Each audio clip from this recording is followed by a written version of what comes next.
there we go. Hey, good afternoon. Welcome to this week's edition of Artist Alchemy. I'm David Reed, Executive Director of the Sutter Arts and Culture Council, recently renamed. And I'm delighted to welcome our special guest this week, Jessica Hougen, who's the Executive Director and Chief Curator of the Sutter County Museum. Welcome, Jessica. Thank you. Did I get your title right? Close enough. You got director and curator in there, so yeah, we're good. I like that.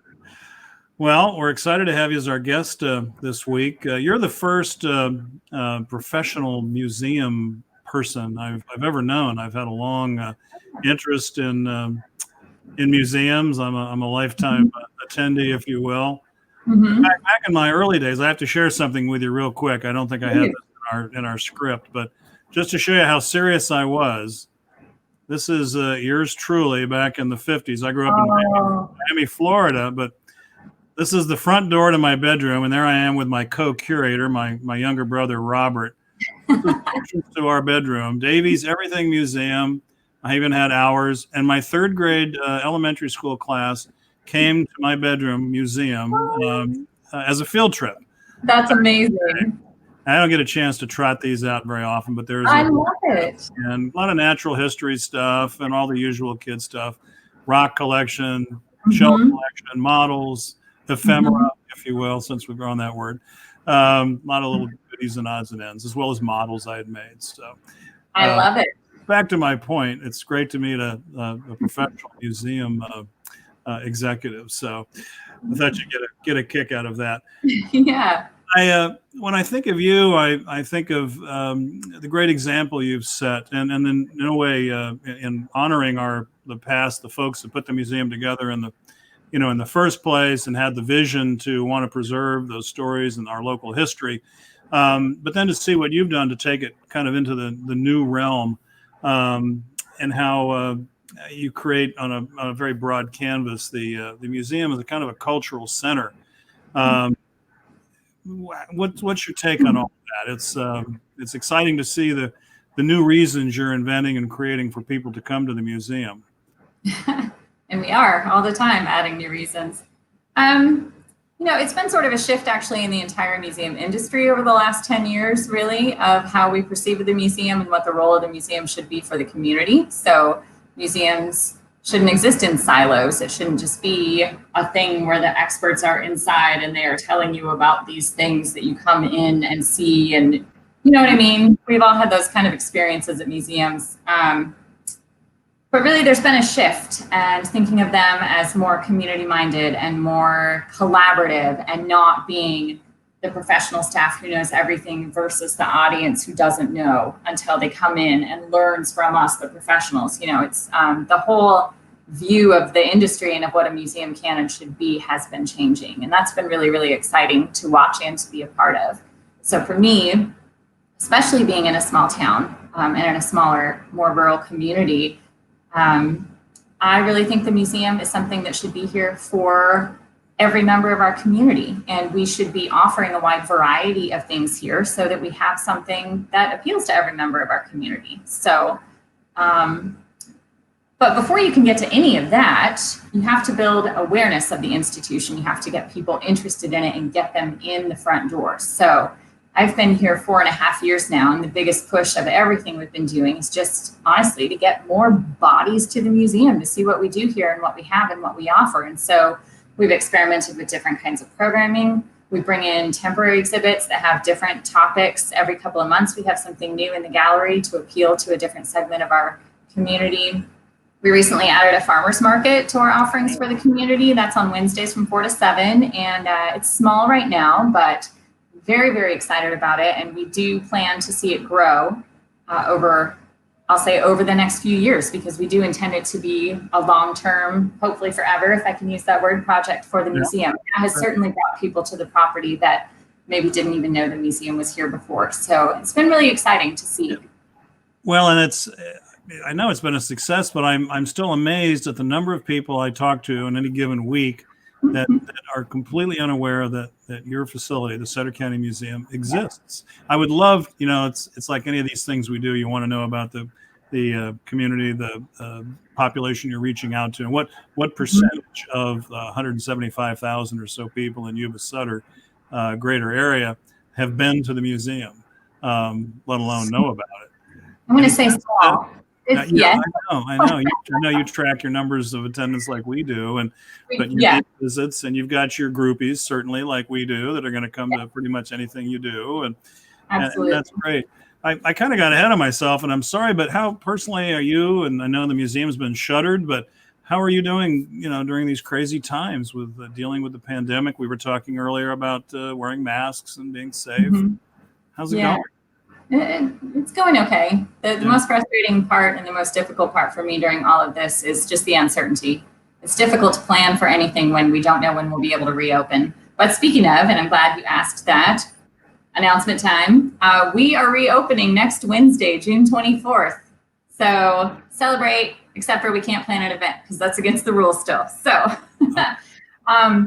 we're opening with slightly reduced hours because if you've been to the museum, you know that we rely on volunteers to staff our front desk, many of whom are senior citizens. And of course, that puts them in a higher risk category for COVID. So what we've done is we have evaluated which volunteers we have that we feel could come back and be fairly safe in our environment and for the public as well.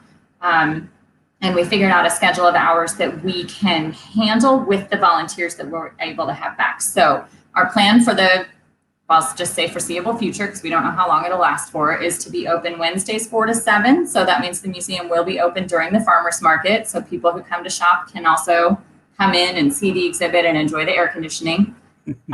We'll be open Thursdays and Fridays, 1 p.m. to 5 p.m. And then Saturdays and Sundays, we'll be back to our normal hours, which are 12 to 4 both days. So, and how will you manage this process? Will you limit the number of guests at any one time, or any rules, regulations?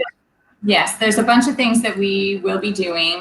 Some of them partly because we are a county facility, so we have to follow all of the policies that the county has instituted for all of their facilities. And that most importantly is that everyone who comes in has to have a mask on. So will you have loaner masks, or not loaners, but will you have masks, or? We have a very small supply. So if you have a mask of your own already, please bring it with you. Sure. If you don't, for some reason, then we will be able to supply them for at least a limited amount of time. Like the old days of, loaner socks at the shoe store. Would we still do that? That sounds yucky now. Exactly. Masks, bring your own. Okay, now that we're yeah. So masks will be required. One of the other biggest changes that we'll be doing is we won't be scheduling any programs for the foreseeable future as well. And that is just because all the science shows that when you pack a bunch of bodies into a small space with recirculating air for a little while, it dramatically increases your risk of catching it and spreading it. So the museum will be open for people to come in and see our exhibits as normal, but we will not be scheduling any programs. So our Night at the Museum program won't be happening, exhibit receptions, none of that stuff will be happening for a while. Mm-hmm. When we are safely able to do so, then we will reinstitute those programs. And the same with our hours as well. As things progress and as we are able to bring back more of our volunteers, we will expand back to the hours that we were open previous to the pandemic and the shutdown. Good. Well, I applaud your efforts to get back on track in whatever way you can. I'm really excited to have people in the building again. I just said, the museum exists for our community, and the community hasn't been able to be in here since the middle of March. So breaking every week, we're looking at all the things we've canceled at Yuba Sutter Arts, and of course, we're kind of a quasi state agency, and we have to follow that lead. And so much of what we do is festivals and gallery openings and what have you. So same thing. It's just we're required not to open until we get into phase 4. So we're still. Are you guys? What's happening with plans for Harvest the Arts? It's officially been canceled as of our last board meeting. So we had to make a decision. There's just so much planning, as you know, for big events that it was kind of now or never. And we decided, well, you know what? It's going to be hard, particularly looking for sponsorships, even though a lot of our sponsorship comes from the agriculture community. They're dealing with these issues in their everyday lives and personal lives. And we didn't want to put an additional strain on the generosity of these wonderful businesses that support that event. So we'll come back bigger and better than ever next fall. We're having a very similar conversation about trees and traditions right now. And which is an important fundraiser for the museum, even though you're a county agency. Yeah, it's the biggest fundraiser that our nonprofit puts on. And so, and thanks for mentioning that. For people who don't know, we are a department of Sutter County. They pay for salaries and benefits for 2 full-time people, and they keep the building standing up around us.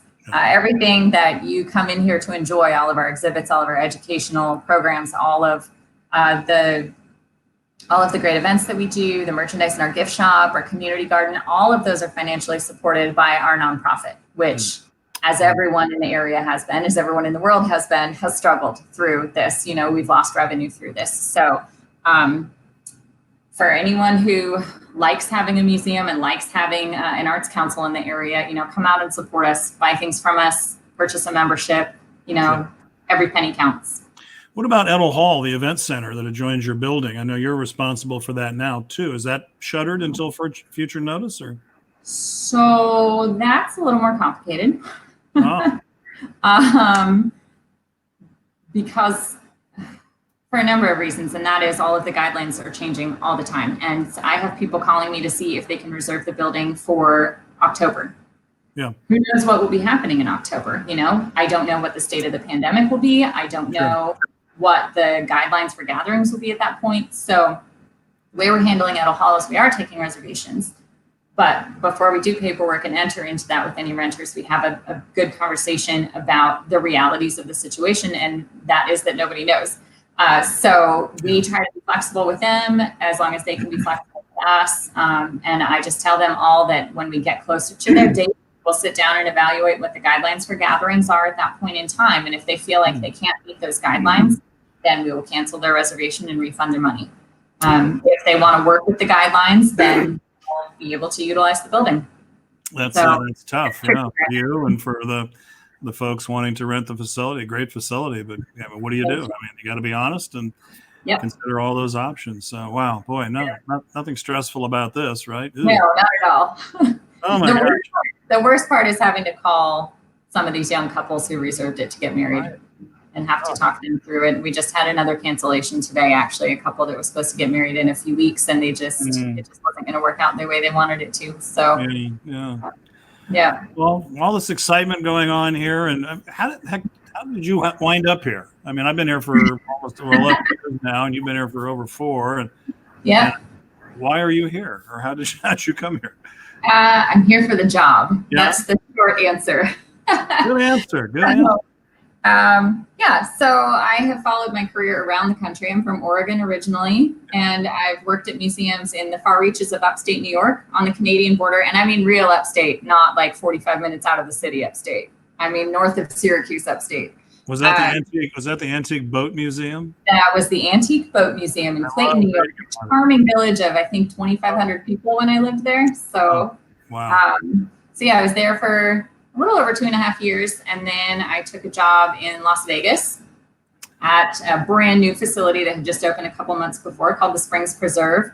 And was there for about 6 years. Yes, Vegas is a very weird place to live. We were on that Scholastic Art and Writing Awards call the other day with, I think, one of your former colleagues. Oh, really? Was it Aaron or Emmy? Heavyset gentleman. Aaron. Aaron. It was Aaron. That's right. I remember. And he mentioned you and knew that we had collaborated on the Scholastic Art and Writing Awards program. So Aaron he was my boss when I was there. He was curator and I was assistant curator, but Scholastic was all mine there. So I looked up that facility afterwards. My gosh, what a place! It's amazing. And outdoor education was part of it.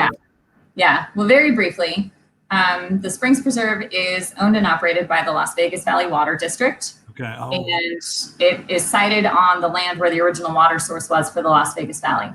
Okay. So that aquifer was overused in the 50s or 60s. So there is no water flowing on the property anymore, but the water district has owned it for, I don't even know, 100 plus years. They wanted to do something educational with it. So it took about 10 years of planning and then construction before it finally opened.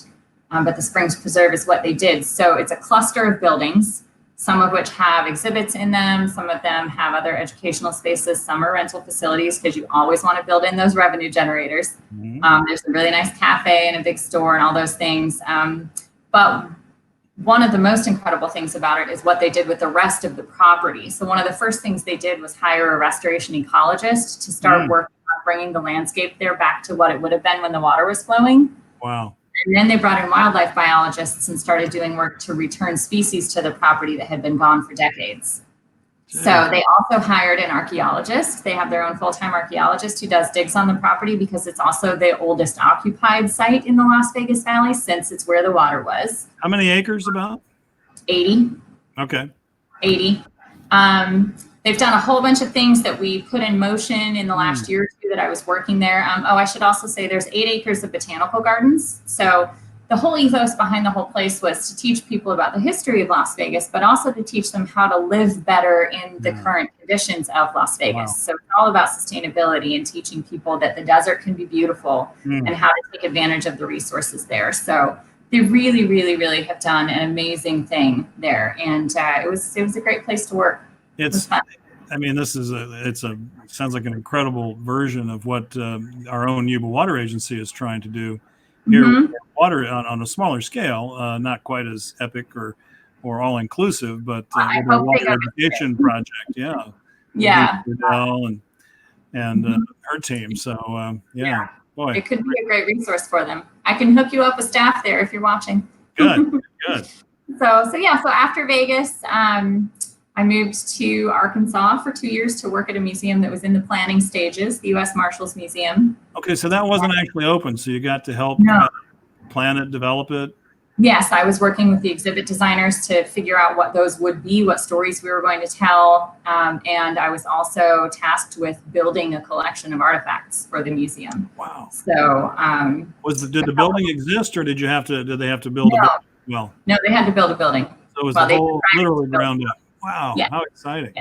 Yeah. The project was wonderful. I will just say that Arkansas was not a great fit for me. Oh, come on now.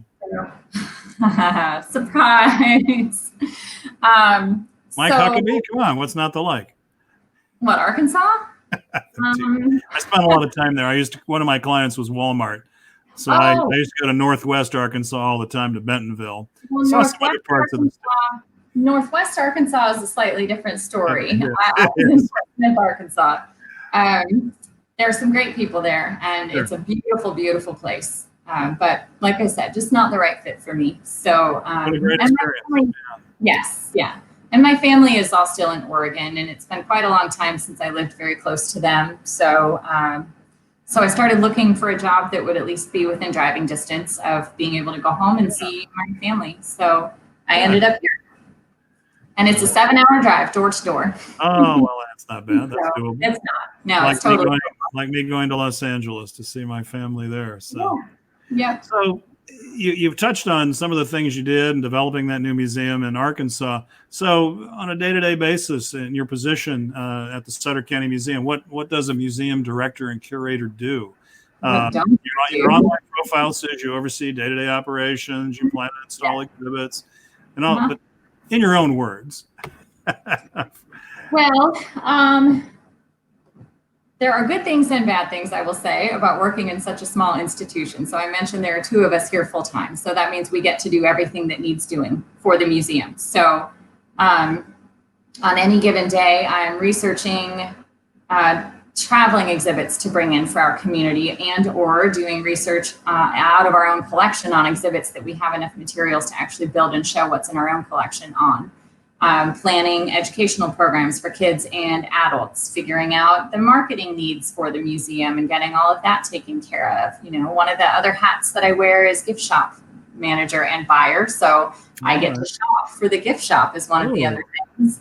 Also, since I'm part of the county, I have to make sure that we are always following all the county's policies and procedures, et cetera. So, and as a department head for the county, I have meetings I have to go to and things related to all of that. So, of course, working on the budgeting, HR, compliance issues. I pay all of our bills. I am not above going and taking care of building maintenance issue, like anything that needs doing, I do. I know that sounds like a cheating answer, but I knew the answer, but I'm hearing you say it. And then, of course, one of the other things that is not sexy that we don't talk about very much is, who's writing the policies and procedures that are specific to the museum. all of those sorts of things need to be revisited on a really regular basis to make sure that we're up with industry standards and best practices, as well as making sure that they all conform to all of the county's policies and procedures that would impact how we do business here. And then we also, I led the Museum Association, our nonprofit, through a strategic planning strategy session a few years ago, or process, I should say. It was multiple sessions. And so kind of just leading the charge. Anything I think we need to do, anything that hasn't been taken care of in a while, I need to check up on, suggesting things that I want to see change here in the future that I think would be better for the community. So, yeah. Speaking of best practices, I get a couple of museum feeds through email, and one popped up where, and this might be old news, and so correct me if I'm totally off base here, but a phone app where instead of you rent the headset at the museum, you download an app for the museum, you walk around, and you have your self-guided audio tour of a museum. Yeah, that's been a thing that's been kind of a slow transition in the industry over the last, I'm not sure how long exactly. But yeah, because, almost everyone has a smartphone now. So instead of having to deal with the physicality of audio guides and renting them out and who's controlling them, and this kid broke his earphones, and, you just tell them what app to download and what to look up in their own phone. So, well, we applied for a grant that might have a little pocket of funding, and if we get it, we'll talk. And if you want to explore that, it might be fun to consider. I love that idea. Absolutely. It's really appealing. I don't always rent the audio guides, but sometimes circumstances permitting, it can be a great thing. Mm-hmm. So, of all the museums you've been to, what's your favorite one? You have a favorite? No. Okay. No. There's a couple that I hold sort of a soft spot for various reasons. I did my undergraduate work at the University of Oregon in Eugene. That's home for me. And there are a couple of really spectacular museums there. But actually, surprisingly, the one I spent more time in when I was a student there was actually the Jordan Schnitzer Museum of Art, which is in the middle of campus. And it's in this beautiful building that has this darling little courtyard in the middle of it with a little pond and fountain. And just, it almost has the feel of a cloisters, the way it's organized. It has the covered walkway around the edges. And it was just so peaceful and so beautiful in there. I sat in there reading and doing homework and writing and working on things a lot. So like I said, I have a soft spot for that one. And, I've been to some really big museums. I've been to my sister lives in New York City, so I've been to the Met a bunch of times. And, they're big and impressive and full of other people. But sometimes finding the tiny, off the beaten track ones is the most fun. So I was in London a couple of years ago, and we went and found, I'm not going to get the name right, I'm sorry. But it was a history of medicine, and has the oldest operating theater that still exists in, I think, all of Europe. Still in there. And so that was part of it. And it was all up in the herb garret of this building. And so you went up this tiny, tight little spiral staircase, and you could only get like 3 people into their gift shop, which was the entry into the museum at one time.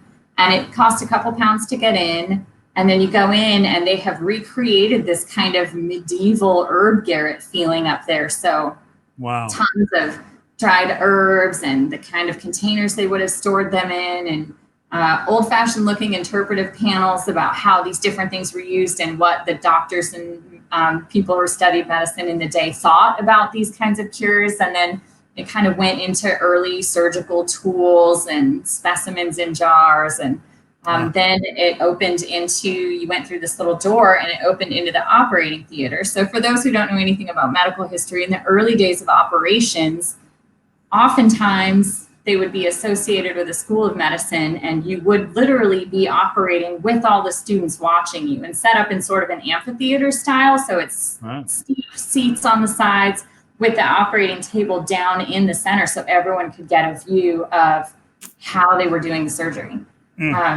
So it was really, and they actually, I love this about it, they left that space really spare. There wasn't a lot of interpretation. There wasn't a lot of stuff out, just the operating table down there. And then you just really were able to get a good sense of the space and what it would be like to just be in there observing this kind of surgery. So look for the little ones. They have a lot to offer. as you're describing those experiences, I'm thinking of some of my favorites. And on the medical museum front, back in Washington, D.C., when I lived there, there's the Walter Reed Army Medical Hospital Museum. The collection has since moved, I think, to Frederick, a little town to the north. But Okay. it was amazing because it had those fascinating jars of Mhm. body parts left over and all the gruesome tales of how they were, and the kids Yeah. love it. It's fascinating and really makes you appreciate modern technology, and especially anesthesia. Yes, So absolutely. it was incredible. And then some of the other smaller museums I've been in when I've traveled around the country, and the little history museum in Tehachapi, California, just north of LA. And Diane Funston, if you're listening, that's a shout out to you and Roger. But I had those little museums, those little kind of folks, museums where people are telling their stories and preserving that past. So just so vibrant. And always a treasure. Yeah. So when does you touched on your education? You want to just expand on that a little bit more? And I know you started in Eugene. Yes. So I was one of those kids that didn't know what I wanted to be when I grew up. Because I was going to ask you, when someone say I want to be a museum curator? Oh, some people say that when they're pretty young. I said it at about 5 years into college. Oh, okay. So I went and took classes in a bunch of different things and was able to explore, which was fantastic and wonderful. And I just was exposed to so many different things through that. But I ended up first getting a bachelor's degree in women's studies with a minor in anthropology. Okay. And decided that wasn't enough. I was a glutton for punishment. So I went back and finished my degree in anthropology. And as part of that, one specific term, I needed an elective at a certain level, and it had to fit into a certain time slot into my schedule, of course, around the other classes in my work schedule. And the only thing that fit was Intro to Museum Studies. And I thought, oh, well, that'll probably be all right. Okay. Sure. Why not? So yeah, and I remember very distinctly 2 or 3 weeks into the course thinking, I really kind of like this. I've always liked museums. So it just never occurred to me that they were a place I could work. So maybe I should look for a graduate program that would be a year or two and actually, lead me into a career path. So that's what I did. So kind of a almost throwaway class choice that turned into a career. You like taking that art class or whatever, something that whatever, I can get through this, right? Yeah. And not just a career, but a career that I love. So I'm really lucky. So and then I'm a crazy person. I had not left Eugene at that point. I'd stayed where I grew up for college, and I thought, well, where are the best museums in the world? England, right? Everyone's heard of the British Museum, and I thought I'd have good programs there. So I did some research, and I found 4 or 5 programs, museum studies programs over there, and those are the only ones I applied to. Oh. So, and not even as an exchange student, not through any official programs of the university here or anything. I just straight applied to those universities. So, where'd you wind up? The University of East Anglia in Norwich. They have a fantastic 1-year Master's in Museum Studies program that is based in the Sainsbury Center for Visual Arts, which is their art center there on campus that was originally, their collection was donated by a couple of big families, but the Sainsburys are the biggest supporter, and a large collection of their art was donated there to start it. So is that a retail chain, Sainsbury? Yes, it's a grocery store. That same family? Yeah. Yeah. Oh, okay. I was going to say, is there a connection? Because that's the one. So I loved it there. I was 2 hours away from London. Oh. So with my friends in England, I would go to London for a day, and they thought it was nuts. That's so far away. Oh, right. I know. No, not really. Yeah. Come to the United States, you'll see what far away is. I know. So me growing up in LA, commuting, we go an hour for dinner. What's the big deal there? There's a freeway to everywhere. Yeah. Transportation back then. I hear they've added it since I left. But oh, wonderful. Yeah. Let's talk about some of the collaborations we've had, YubaSutterArts&Culture and the Sutter County Museum. And that's what I really love about what we've been able to do together. And we touched on the Scholastic Art and Writing Awards. Did you first get involved with that while you were in Las Vegas? Yes. Yeah. Been an incredible collaboration. Jessica came to us a couple of years ago and said, "Hey, there's this Scholastic Art and Writing Awards thing. You want to partner on this?" I said, "Well, tell me more." And she did. And that's led to this great additional program that we're offering to the community with high school students submitting original works of art and writing across all genres, really. So you brought it to us, and we're still going forward with it after, what, 3 years, I think? Yeah. Scholastic's a wonderful program. And when I first got here and started just like fishing around and seeing, learning more about California and who's doing what in the field, I found out that nobody in California was hosting Scholastic at all. And so I called the national office and I said, hey, I worked with you before when I was in Vegas and think it's a great program and I would like to bring it here. And they were so ecstatic. They've been working really hard to try to get more regional affiliates organized in California and just hadn't had any takers yet. So, to be fair, it's work. I mean, it's a lot of work for us. Yes. And it's not a big revenue generator. I mean, it's a bit of a cost for us, but the opportunities it affords the kids who participate in it are astonishing. Scholastic Art and Writing Awards have been around for almost 100 years now. And, luminaries like Sylvia Plath, Andy Warhol, they won Scholastic Awards when they were in high school. So just the legacy of being able to say that you won the same award of someone that level is incredible. And then for the kids who do well and move on to nationals, there are cash prizes, there are full ride scholarships, there are, it's amazing what it can do and the transformation that it can have on a kid's confidence and on what they end up doing with themselves in the world is really fantastic. So that's why I bullied you into it. Yeah, right. I was a tough sell, right? Yeah. You had me at, hey, do you want to do this? I mean, okay. Yeah. No, it's a great program. And if any of you out there that are watching have artistic or kids who like to write at home and you haven't heard us talk about this or they've never mentioned it, shame on their teachers because all the local teachers know about it now.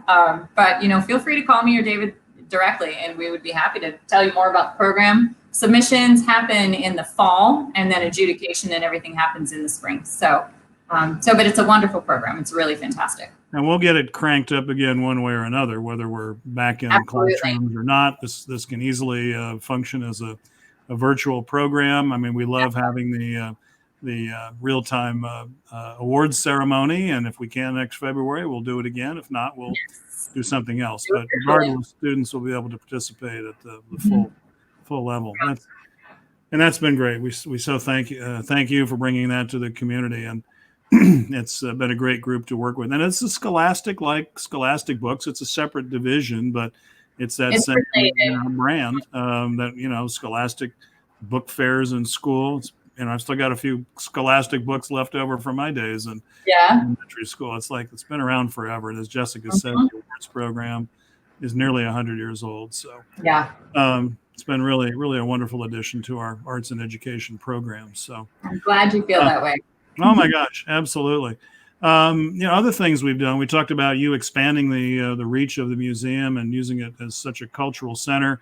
Last year, you hosted our For the Love of Frida event, which was great because it coincided. You had an exhibit that was built around. Was it around her home? Frida. So it was called Frida Kahlo's Garden, and it was a look at Frida Kahlo's love of her native landscape and how therapeutic gardening was for her and how much she was interested in horticulture and gardening.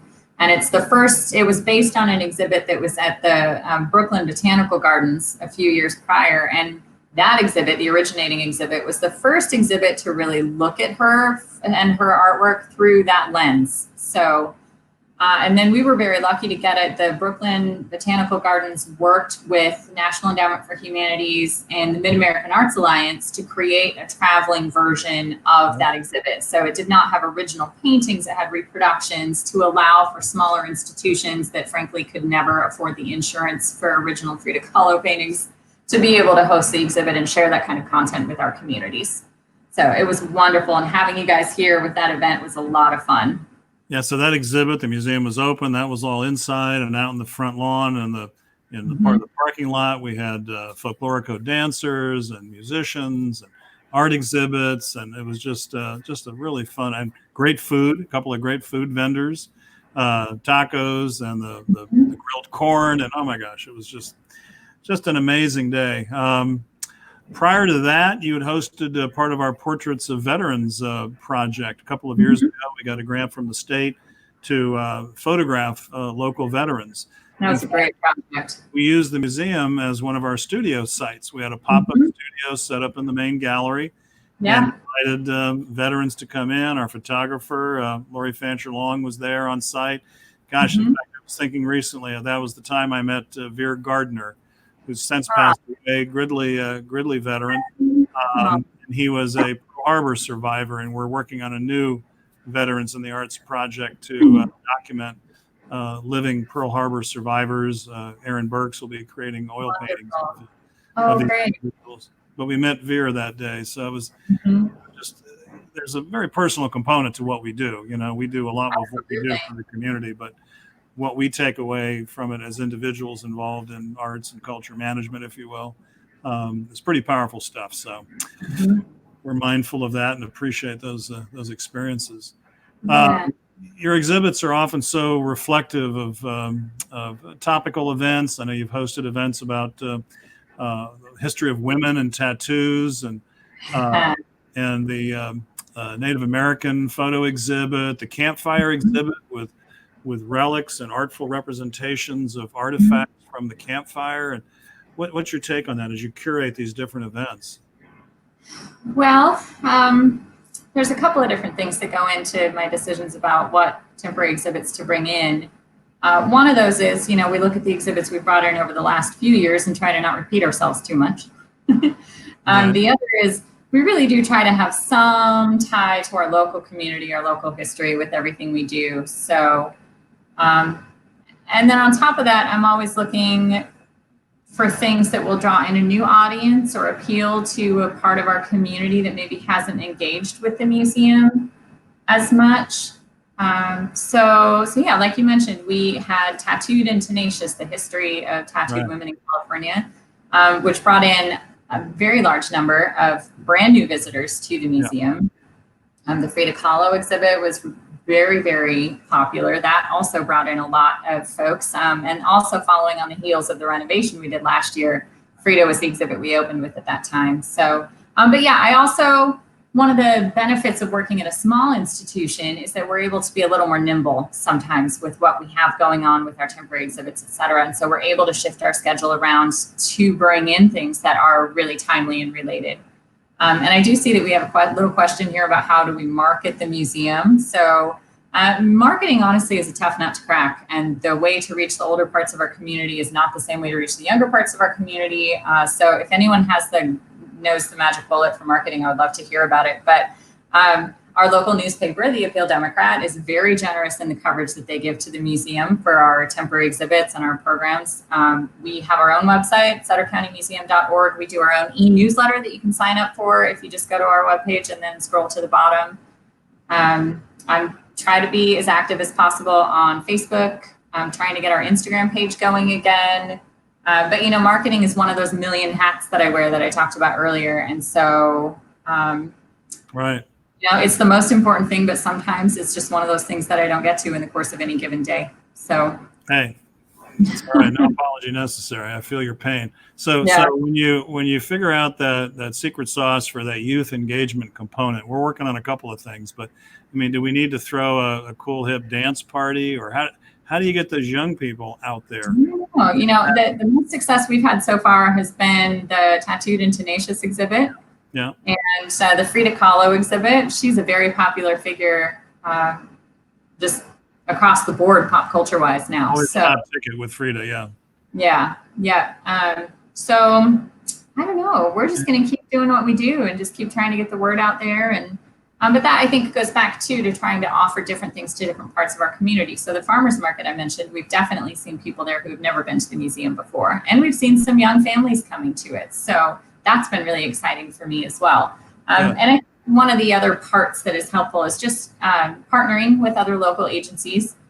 You know, the Sutter County Library has a very strong children and teens program. Yep. And so when we're able to do programs again, I'm looking forward to it. Is a great partner across the board. Absolutely.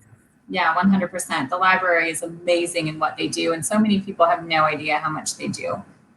So it's a very important resource for our community as well. we're so blessed to have, a great library system and a great museum. It's just, it can be so frustrating because you look at quality of life issues and all of the economic development conversation that goes on about, increasing. Of course, everybody's struggling right now because of the pandemic, but still under more normal circumstances, looking for reasons for economic development.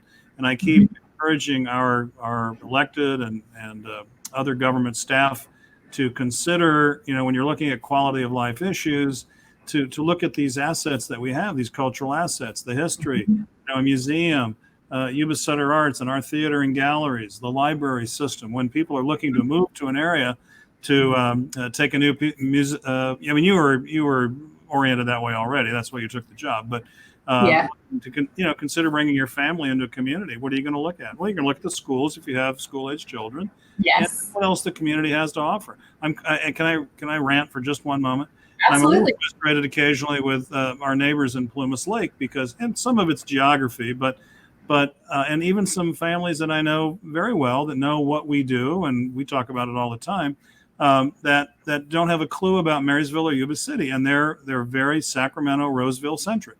Yep. And nothing against those communities. They're wonderful. They're a little bit farther, but I guess maybe they consider the payoff better. But I would love for them to look north to what's going on right here in what I consider our greater community. So that's one of our goals, is to continue that outreach and co-market all of these cultural assets that we have in the community. We'll do our part. Actually almost took the words out of my mouth. A lot of people, when in a lot of interviews I've given about this place, and they ask me sort of, what we're up to and what the vision is, and, a lot of the kind of things we've been talking about. But one of the things that I like to tell people is, when I was considering taking this job and I Googled Yuba City and Marysville to see exactly what you're talking about, I wanted to see what there was going to be to do here and if I was going to like living here. And you know what every website said, and this is Sutter County and Yuba County and the cities of Yuba City and Marysville, the Chamber of Commerce, everything I found with a quick Google, every single one of them said, this place is great because houses are cheaper than the rest of California, and you're so close to Sacramento and the Bay Area and Tahoe. And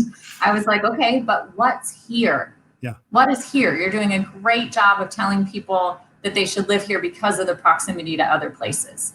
So for me, the museum is one of those things that should be on that list. Why do people want to move here? Because we have a wonderful, vibrant museum that offers a lot for the community. Because we have a great arts council that's constantly putting on amazing programs. Because we have a library that has a very active teen and children's program and offers English as second language classes and citizenship classes, and just does so many things to support our community. These are the kinds of things that should be advertised and should be capitalized on.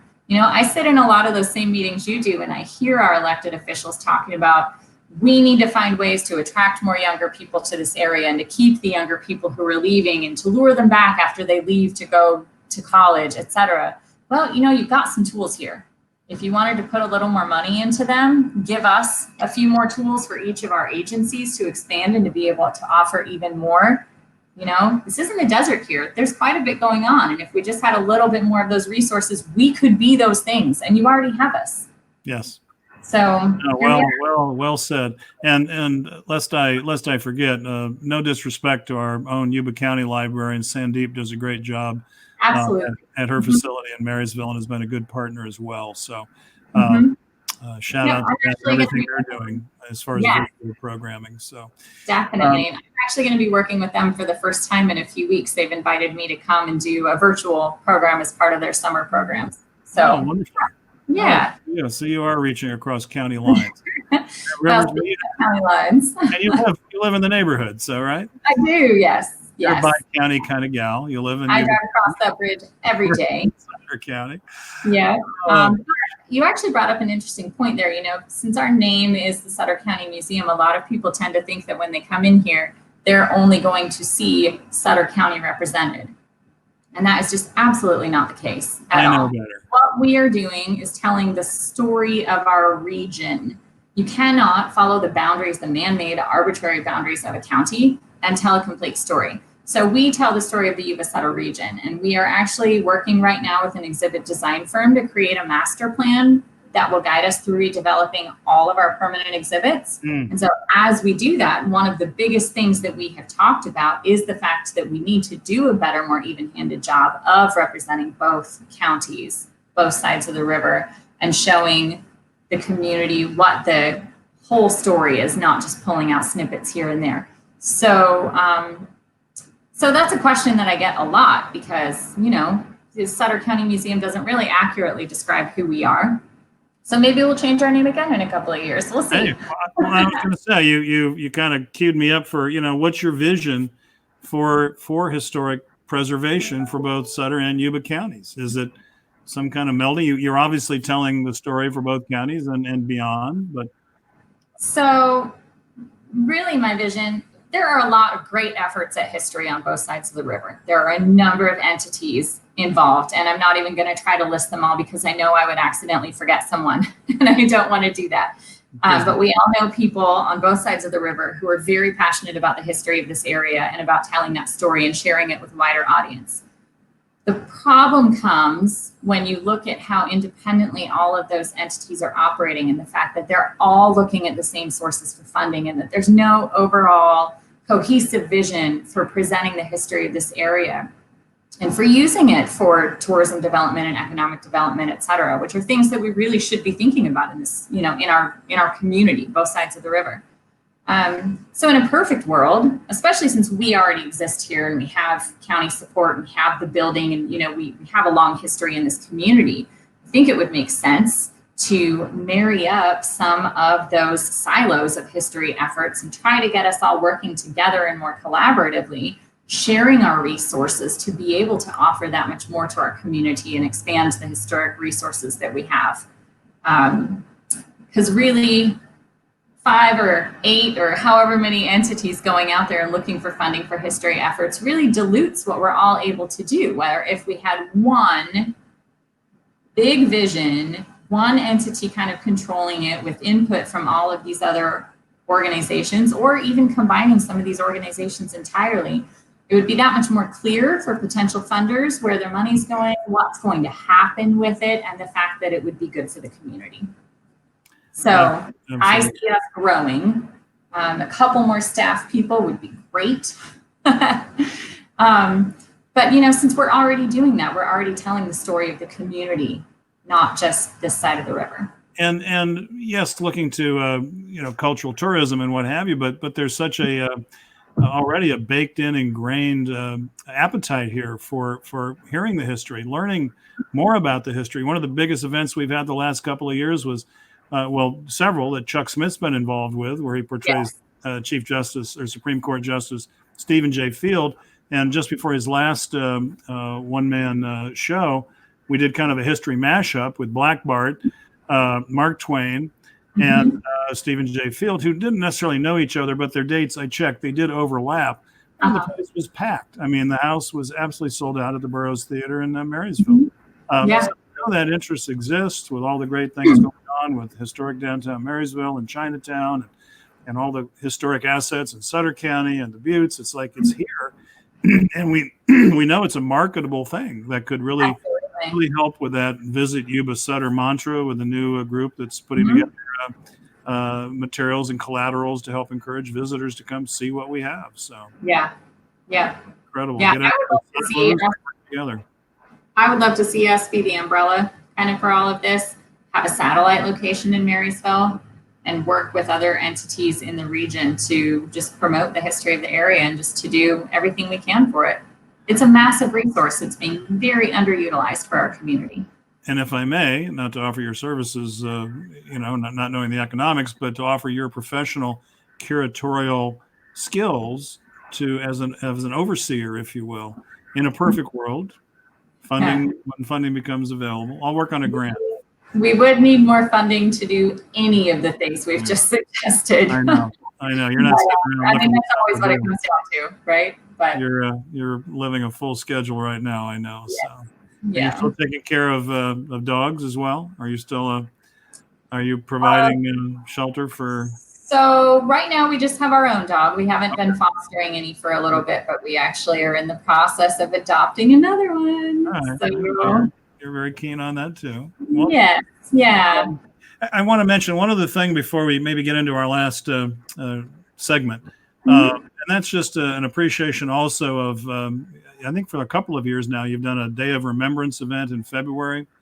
Yes, with the Japanese Memory American Citizens League. Mhm. with the JACL, that's right. And through that, I've forged a relationship with the JACL, as you know, that's yielded tremendous results with 2 grants in a row from the California State Library.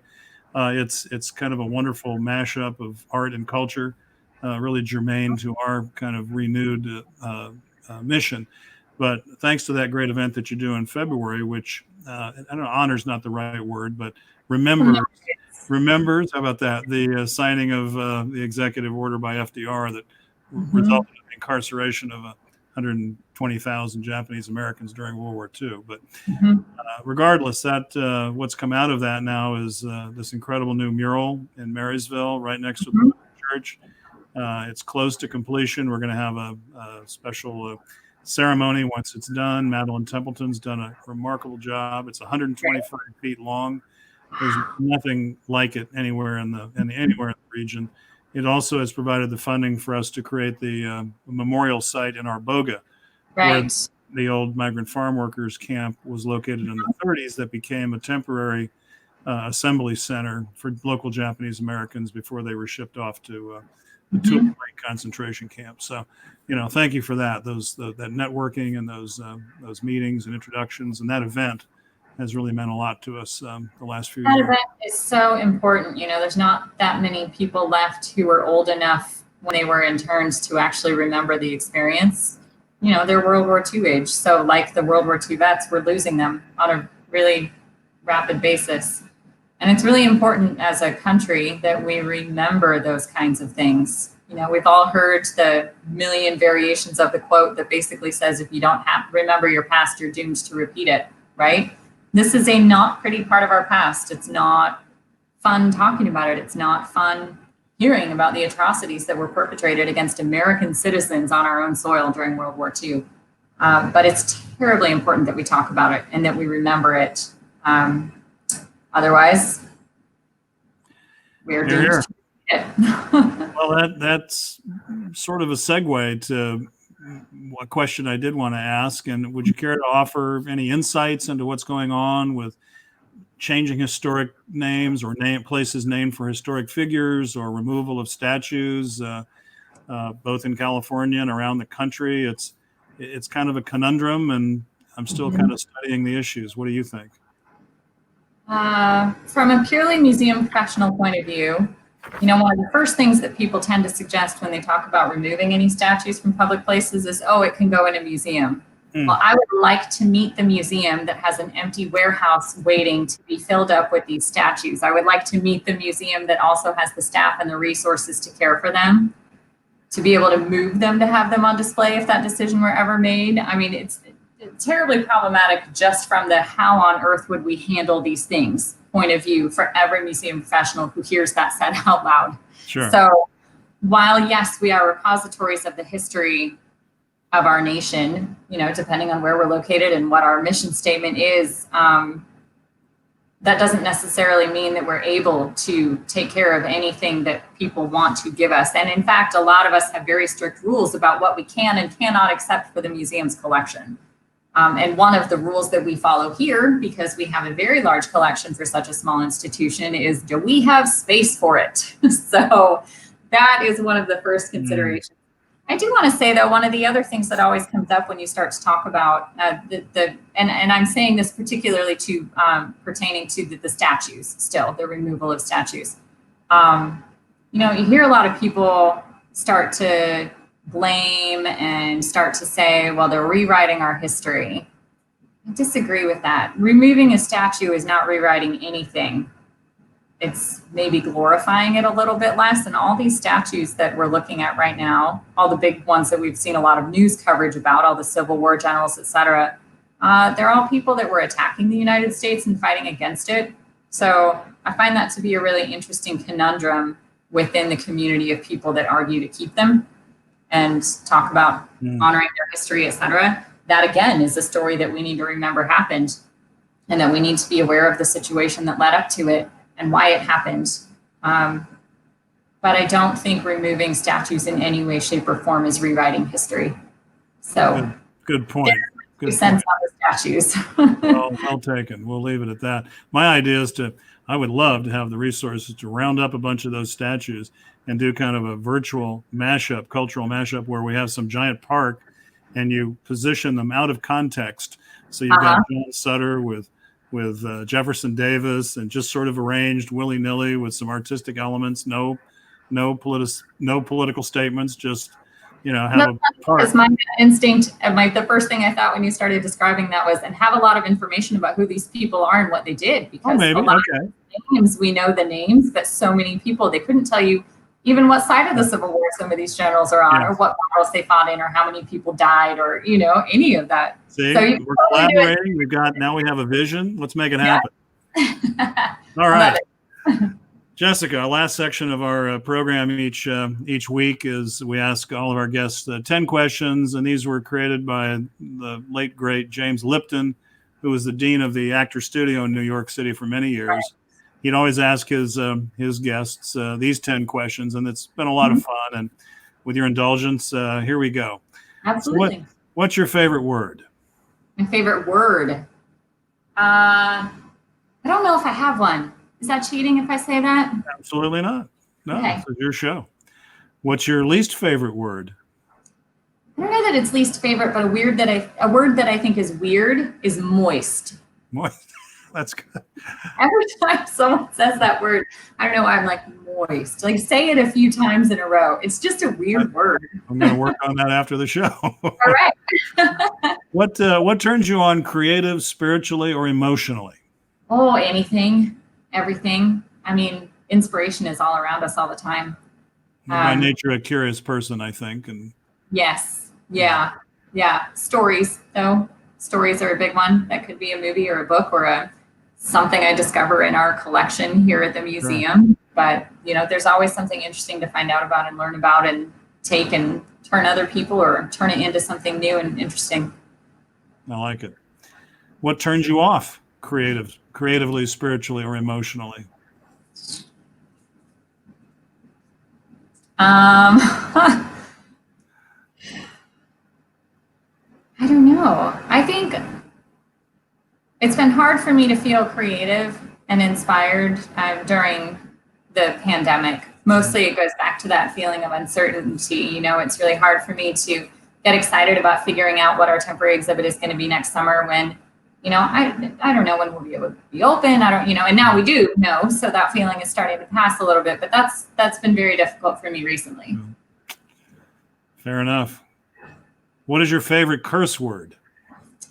I don't want to offend anybody.